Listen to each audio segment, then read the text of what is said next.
दोस्तों नमस्कार। मैं सूरजदीन विश्वकर्मा ठगी पीड़ित जमाकर्ता परिवार तप जप संगठन राष्ट्रीय अध्यक्ष। साथियों, आज 16 जुलाई 2023 में आप लोगों के बीच में फिर उपस्थित हूँ। कुछ विशेष बात, नई जानकारी के साथ आप लोगों को आज मैं कुछ जो भी अभी तक जानकारी प्राप्त हुई है आपके सामने पेश करना चाहता हूँ। आप लोग धैर्यपूर्वक इस वीडियो को सुनेंगे। उसके मैं पहले चाहूँगा कि आप सभी साथी हमारे इस YouTube channel self motivational studio को सब्सक्राइब कर दें, जिन साथियों ने अभी तक ना किया हो, और लाइक करें, कमेंट करें और इस वीडियो को ज़्यादा से ज़्यादा लोगों तक शेयर भी करें। साथियों, ये वीडियो में प्रत्येक वीडियो में लगभग बताना पड़ता है, और अगर बताया ना जाए, कहा ना जाए, तो साथी आप लोग ना तो सब्सक्राइब करते हैं, ना लाइक करते हैं। और जिन साथियों ने अभी तक सब्सक्राइब किया है, लाइक किया है, शेयर किया है, उन साथियों को बहुत बहुत धन्यवाद देता हूं। और आगे भी उम्मीद रखता हूं कि आप सभी साथी इसको आगे सब्सक्राइब भी करेंगे। और आपसे मैं विशेष बात कर रहा हूं, खासकर विभिन्न कंपनियों के एजेंट साथियों से, जो पूरे देश में एक तरह से ईमानदार होते हुए भी आज वो बेईमान बने हुए हैं समाज में। और समाज में खासकर अपने लोगों से, जो उनके खास थे, रिश्तेदार, परिवार, मित्र, बहुत ही चित परिचित लोग, जो एक दूसरे की मुसीबत में काम आते थे। आज साथियों स्थिति ये पैदा हो गई है कि काम आना तो दूर की बात है, एक दूसरे से दुआ सलाम नहीं हो रही। और इतना ही नहीं, बहुत जगह ऐसा मैंने देखा है, भुगतान न होने की वजह से एक दूसरे से बोलचाल बंद हो गया है। यहाँ तक कि दोस्ती तो ख़त्म है, रिश्तेदारी ख़त्म है, दुश्मनी में बदल गई है। और वो एजेंट आज कहीं न घर का है, न घाट का है, न उसके पास दोस्त बचे हैं, न रिश्तेदार बचा है, न मित्र बचे हैं, न परिवार बचा है, कोई नहीं बचा है। और ऐसी परिस्थिति में पहले नंबर पे तो कंपनियों ने एजेंट को ठगा, और ठगने के बाद उसी के माध्यम से जनता को ठगा, और उसी एजेंट को जिम्मेदार बना करके, आप सबको याद होगा, कंपनी के लोग ऐसा करुआ चढ़ाते थे एजेंटों के ऊपर कि जो वो कहते थे, जो समझाते थे, वही वो फील्ड में जाकर के अपने चित परिचित रिश्तेदारों, परिवार के बीच में जाकर के बोलते थे। जैसा कंपनियों ने कहा था कि आपको अपनी गारंटी पे पैसा लेना पड़ेगा, उसी तरह अपने निवेशकों से गारंटी में पैसा जमा कराया है। और आज स्थिति ये पैदा हो गई है कि वो एजेंट किसी भी कंपनी का हो, वो एजेंट की स्थिति आज देख रहे हैं आप सभी लोग। ना तो उसको नींद आती है, न भूख लगती है, न प्यास लगती है। वो अर्धविचित्र सा जैसा समाज में टहल रहा है, समाज में कहीं बैठने लायक नहीं बचा है, और बैठता भी नहीं है। यहाँ तक कि फ़ोन से आदान प्रदान भी बंद हो गया है। ऐसी परिस्थिति में एजेंट के पास इतना डिप्रेशन है, और वो व्यक्ति इतना मजबूर है कि पहली बात तो उसकी रोजी रोटी चली गई, उसका परिवार स्वयं भूखों मरने की कगार पे आ गया। और ऐसी परिस्थिति में जब निवेशक टार्चर करता है, तो बहुत से साथियों को मैंने देखा है, न्यूज़ में मिलता रहता है, आप लोगों ने भी सुना होगा, मीडिया वीडियो के माध्यम से, न्यूज़ चैनल के माध्यम से। बहुत से एजेंट ऐसे हैं, जब कोई रास्ता नहीं दिखता है तो निश्चित रूप से या तो वो सुसाइड कर लेते हैं, और कहीं कहीं तो मैंने देखा है कि वो स्वयं सुसाइड तो कर ही लेते हैं, लेकिन अपने पूरे परिवार को मौत के घाट उतार देते हैं।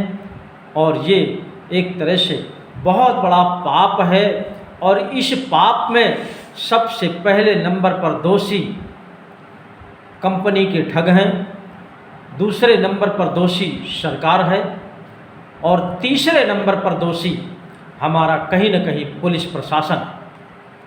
ये बात सत्य है लेकिन कड़वी है, इस बात को समझने की आवश्यकता है। पुलिस प्रशासन ज़्यादा जिम्मेदार बन रहा है मौतों के लिए। आज हम देख रहे हैं निवेशक की तरफ से जब भी कोई एप्लीकेशन जाती है तो तुरंत वो एजेंट को टारगेट कर लेता है सिपाही दरोगा, देर नहीं लगती है, और उसको तमाम तड़की भड़की दिखाते हैं, तमाम कानून का पाठ पढ़ाते हैं और कानूनी कार्रवाई करने की बात करके उसको धमकाते हैं। या तो 10-25 हज़ार वो दरोगा सिपाही को दे देता है तो वापस चला जाता है, और या तो उसको जब कोई रास्ता नहीं मिलता है तो निश्चित रूप से वो सुसाइड कर लेता है। इसलिए पुलिस प्रशासन भी इसका बहुत बड़ा जिम्मेदार है, और ये सिलसिला बंद नहीं है, 4-6 साल से चल रहा है, आज भी चल रहा है। इस पर मैं सरकार से निवेदन करता हूँ, गुहार लगाता हूँ। ऐसी विषम परिस्थिति में ये भी इस देश की जनता है, ठगी हुई जनता है, पीड़ित जनता है, इन पर भी रहम करिए। मान्यवर सरकार के लोगों, चाहे प्रदेश की सरकार हो चाहे केंद्र की सरकार हो, इन पर भी थोड़ा सा विचार करिए। इनको पहले किसने ठगा है और ठगने वाले कौन हैं, उन ठगों को पैदा किसने किया है, इस पर भी विचार करिए।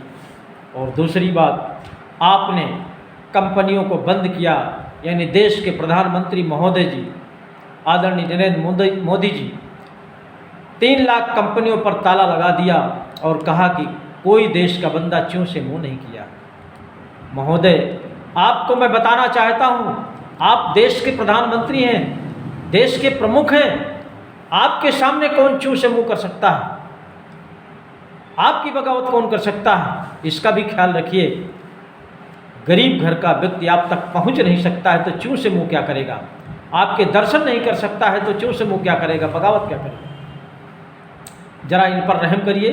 देश के 42 करोड़ लोग ऐसे हैं जो आज की तारीख में बहुत बुरी तरह से झुलस चुके हैं मानसिक रूप से, और जो आपके एजेंट हैं करोड़ों की तादाद में, देश में जो करोड़ों की तादाद में आपका एजेंट है, वो भी आपका देश का नागरिक है, और सबसे पहले पीड़ित वही है।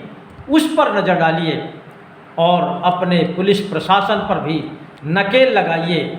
जब एजेंट अपने ठगों पर कार्रवाई करने के लिए एप्लीकेशन देता है तो वही सिपाही दरोगा की हिम्मत नहीं पड़ती कि उस ठगों के ऊपर कोई कानूनी कार्रवाई कर दे, इसलिए कि उन तक पहुंच उनकी कमज़ोर है।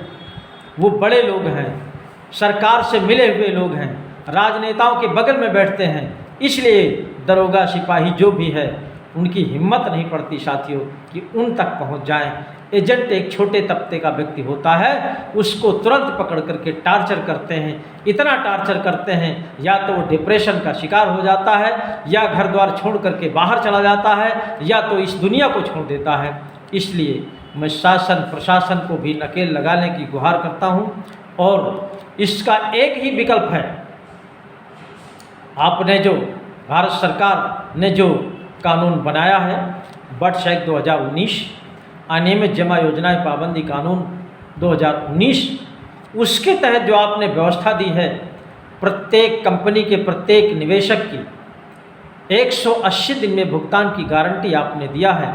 लेकिन दुख का विषय है, ये कहना पड़ रहा है, देश के कानून को देश में ही लागू नहीं किया जा रहा, उसकी अनुपालना सुनिश्चित नहीं कराई जा रही, और दिन प्रतिदिन निवेशक और एजेंट की दुर्दशा सरकार करवा रही है, शासन प्रशासन से करवा रही है, और तरह तरह से प्रताड़ित होता चला जा रहा है। बहुत से ऐसे सारे हमारे निवेशक हैं, बहुत से ऐसे निवेशक हैं जिनके पास वही एक पूंजी थी, और उसी पूंजी की बदौलत वो अपनी बेटी की शादी का प्लान बना करके बैठा था। आज उसकी बेटी 25 साल, 30 साल, 32 साल की हो जाती है, शादी के लिए उसके पास कोई व्यवस्था नहीं है। आप लोग नारा लगवाते हैं बेटी पढ़ाओ बेटी बचाओ, और इधर दूसरी तरफ ये हत्या करा रहे हैं। ये आपको सरकार महोदय, आपको इस बात पर थोड़ा सा तनिक सा विचार करना चाहिए कि हम कानून कौन सा बना रहे हैं, किसके लिए बना रहे हैं, उसकी अनुपालना क्यों नहीं हो रही है।